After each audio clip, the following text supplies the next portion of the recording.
The death of another toddler, allegedly at the hands of his mother, has people in the tri-state shaking their heads in disbelief. Yeah, first it was Nilo Lattimore back in December in Cincinnati, then James Hutchinson in February in Preble County.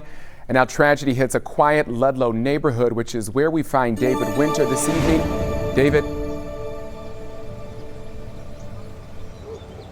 Well, Kyle, you can add another name to the list. It's Jackson Voigt.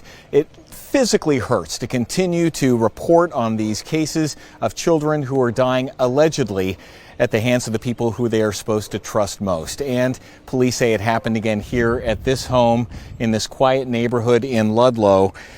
Jackson, an innocent little 2-year-old boy with his toys still laying outside the home where he took his last breath. I couldn't believe it. Couldn't believe it.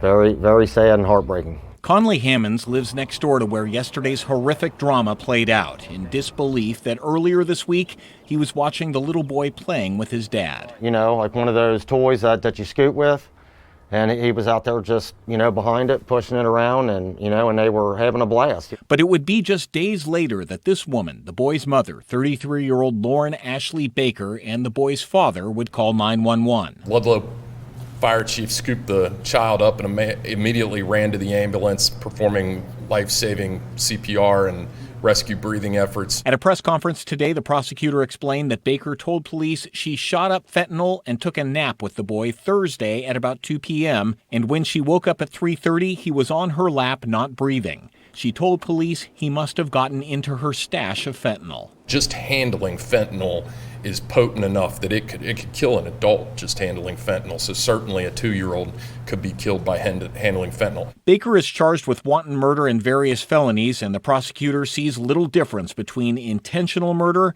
and murder by showing extreme indifference. Thank God it wasn't my child, but if it had been my child that was dead, it wouldn't matter to me whether she intended to do it or not. If you leave a quantity of fentanyl someplace that a 2-year-old can get to it.